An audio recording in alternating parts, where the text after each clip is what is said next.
អត្ថប្រយោជន៍នៃការដើរលេង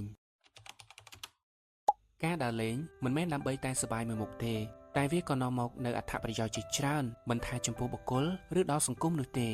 1ដើរលេងធ្វើឲ្យសម្រស់យើងក្មេងជាងវ័យពេលបានដើរលេងយើងនឹងមើលឃើញថាខ្លួនឯងញញឹមច្រើនជាងមុនសើចច្រើនជាងមុនស្រស់ស្រាយច្រើនជាងមុនកត្តានេះធ្វើឲ្យសម្រស់យើងមើលទៅស្រស់ស្អាតចេញពីខាងក្នុងមកដែលមិនចាំបាច់ទៅកែសម្ផស្សនោះទេ2ដើរលេងធ្វើឲ្យយើងបាត់ stress នៅពេលដែលយើងបានដើរលេងយើងនឹងមានអារម្មណ៍ថាសប្បាយចិត្តហើយភាពសប្បាយចិត្តនឹងរុញច្រាននៅទុក្ខកង្វល់ឬភាព stress ចេញពីខ្លួនរបស់យើងបើគ្រាន់តែដើរលេងដើម្បីបដូរមកវិញនៅអារម្មណ៍ល្អៗនិងជីវិតមួយដែលរីករាយហេតុអ្វីយើងមិនធ្វើវាតែរាល់ការដើរលេងមិនប្រកាសថាទោះតែចំណាយលុយច្រើនបានដើរលេងសប្បាយនោះទេយើងអាចដើរតាមលទ្ធភាពដែលយើងមានហើយសំខាន់ត្រូវតែចេះឆ្លៀតពេល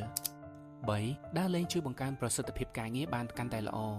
ដើរលេងធ្វើឲ្យខួរក្បាលយើងស្រឡះជាងមុនអាចគិតអ្វីបានលឿននិងមានគំនិតច្នៃប្រឌិតថ្មីៗច្រើនប្រសិនបើរាល់ថ្ងៃយើងគិតតែពីអង្គុយធ្វើការដោយប្រើខួរក្បាលសួរថាមានគំនិតច្នៃប្រឌិតឯណាដែលចេះតែគិតឃើញរហូតនោះខួរក្បាលក៏ចេះហត់ខួរក្បាលក៏ត្រូវការសម្រាកខ្លះដែរអញ្ចឹងសម្រាប់អ្នកដែលប្រឹងប្រែងធ្វើការអត់មានពេលដើរលេងលំហែខួរក្បាលសោះប្រចាំតែថ្ងៃណាមួយខួរក្បាលលេងសហការតិចថាស្លន់និយាយនេះមិនមែនបំភ័យទេគ្រាន់តែប្រាប់ឲ្យពិចារណាប៉ុណ្ណោះ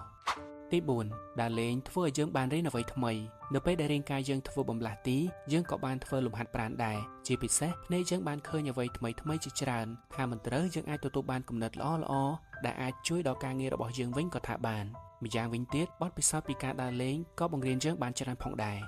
5ជួយដល់សេដ្ឋកិច្ចជាតិការដើរលេងគឺត្រូវចាយវាយទៅលើម្ហូបអាហារការស្នាក់នៅឬការធ្វើដំណើរវាក៏ជាផ្នែកមួយដែលជួយដល់ចរន្តសេដ្ឋកិច្ចជាតិខ្លះដែរហើយអ្វីដែលកាន់តែសំខាន់គឺចំណុចទី6ជួយផ្សព្វផ្សាយតំបន់ទេសចរក្នុងស្រុកយើងគ្មានការដើរលេងណាមួយដែលមិនថតរូបឬវីដេអូនោះទេក្នុងពេលបច្ចុប្បន្ននេះយើងអាចផ្សព្វផ្សាយពីតំបន់កម្សាន្តនានាក្នុងស្រុករបស់យើងទៅកាន់ភ្ញៀវទេសចរជាតិនិងអន្តរជាតិបានកាន់តែងាយស្រួលតាមរយៈបណ្ដាញសង្គមល្បីៗដូចជា Facebook, TikTok ឬ YouTube ជាដើមវាក៏បានជាឥទ្ធិពលមួយផ្នែកធំក្នុងការចូលរួមផ្សព្វផ្សាយផងដែរតែអ្វីដែលគួរតែពង្រឹងបន្ថែមគឺការចូលរួមថែរក្សាបរិស្ថាននិងរៀបចំសណ្ដាប់ធ្នាប់ឲ្យបានល្អព្រមទាំងចំណុចផ្សេងទៀតដែលពាក់ព័ន្ធ